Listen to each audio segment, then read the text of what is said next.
Saudaraku dikasihi Tuhan, apakah saudara pernah patah hati? Ya, sepertinya semuanya kita pernah mengalami patah hati. Tapi sering sekali kita mengecilkan makna daripada patah hati. Sering sekali patah hati itu langsung kita identikan dengan orang yang putus cinta. Tapi sebetulnya Alkitab mencatat banyak sekali hal-hal yang berpotensi membuat kita patah hati. Kita, maksud saya, adalah orang benar, orang percaya. Apa kata Alkitab tentang hal itu? Kita mempelajari di dalam kitab Mazmur 34 ayat 17 dan 18 serta 19. Di ayat 19 dikatakan, kemalangan orang benar banyak, tapi Tuhan melepaskan dia dari semuanya itu. Sedangkan ayat 18 dikatakan, Tuhan itu dekat kepada orang-orang yang patah hati, dan ia menyelamatkan orang-orang yang remuk jiwanya. Kemalangan orang benar itu banyak. Oleh sebab itu, orang percaya, orang benar, wajar kalau sering dia patah hati. Nah, mari kita kenali apa semestinya faktor patah hati orang benar. Apakah sama dengan faktor patah hati orang dunia? Tentu tidak, saudaraku. Yang pertama yang mestinya berpotensi membuat kita patah hati itu adalah ketika kita menyadari dosa kita. Dosa kita yang luar biasa banyaknya.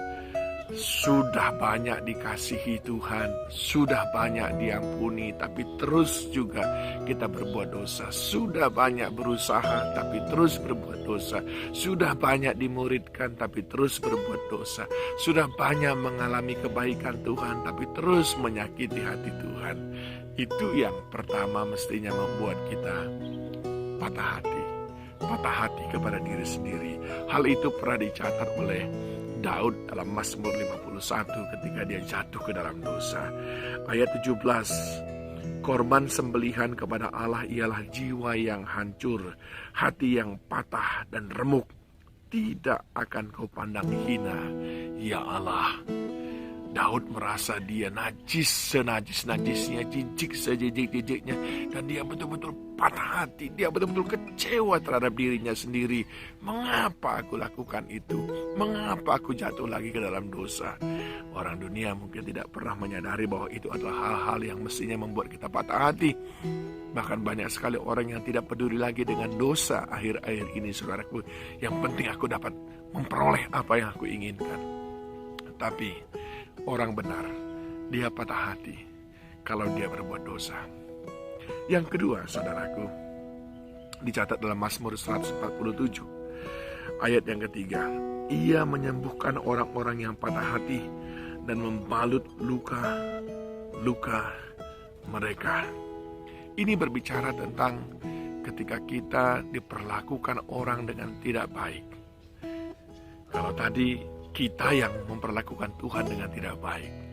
Yang kedua, ketika kita diperlakukan orang dengan tidak baik, Tuhan tahu ada kalanya kita down, ada kalanya kita ingin giving up, menyerah, ada kalanya kita merasa tergores-gores hati ini. Tapi Tuhan berkata, ia menyembuhkan orang-orang yang patah hati dan membalut luka mereka. Dia berkuasa untuk melakukan itu. Ketika engkau mendapatkan perlakuan yang tidak baik, engkau difitnah, engkau dianiaya, Tuhan tahu hatimu teriris-iris, hatimu tergores, engkau mengalami patah hati. Tapi jangan cari pertolongan kemana-mana, sebab Tuhan sanggup membalut luka-lukamu. Dia sanggup memulihkan patah hatimu. Yang ketiga, saudaraku, apa yang membuat kita berpotensi untuk patah hati? Ulangan 31, ketika Musa memberikan tongkat estafet kepada Yosua, dia berkata, ayat yang ke-8, sebab Tuhan, dia sendiri akan berjalan di depanmu, dia sendiri akan menyertai engkau. Dia tidak akan membiarkan engkau dan tidak akan meninggalkan engkau. Janganlah takut dan janganlah patah hati. Yang ketiga yang sering membuat kita patah hati adalah ketika kita melihat tantangan besar di hadapan kita yang melebihi kekuatan kita. Ada tantangan-tantangan yang kita hadapi dalam hidup ini yang seakan-akan tidak habis-habisnya. Yosua bersama dengan Musa sudah menghadapi tantangan itu hampir 40 tahun. Tetapi sekarang Yosua masih harus terus menghadapinya lagi. Dan sekarang dia sendiri menjadi pemimpinnya.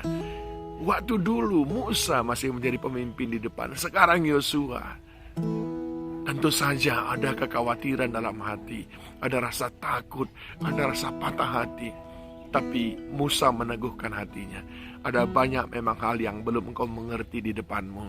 Tapi jangan takut, jangan goyah, jangan patah hati. Sebab Tuhan yang mengutusmu, Dia yang akan menyertaimu.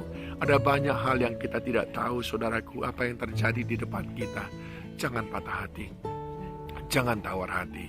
Dengan iman, kita pasti menjadi pemenangnya. Yang terakhir, saudaraku, apa yang membuat kita sering patah hati? Ini masih berbicara tentang perjalanan bangsa Israel di padang gurun. Ulangan 1 ayat yang ke-21. Ketahuilah, Tuhan Allahmu telah menyerahkan negeri itu kepadamu. Majulah, dudukilah seperti yang difirmankan kepadamu oleh Tuhan Allah nenek moyangmu. Janganlah takut dan janganlah patah hati. Ini berbicara tentang melakukan sesuatu yang besar. Kita sering sekali merasa nyaman dan aman kalau hanya melakukan langkah-langkah kecil. Tapi ketika Tuhan hadapkan kita kepada sesuatu yang besar, Tuhan perintahkan kita melakukan sesuatu yang besar, sering sekali kita terlebih dahulu kecut dan tawar hati. Tapi firman Tuhan berkata, ketika Tuhan mempercayakan kepadamu hal yang besar, jangan gentar, jangan patah hati. Dia pasti menyertaimu. Saudaraku dikasihi Tuhan, kita sering patah hati karena kita menyadari dosa-dosa kita. Kita berpotensi patah hati karena perlakuan orang kepada kita.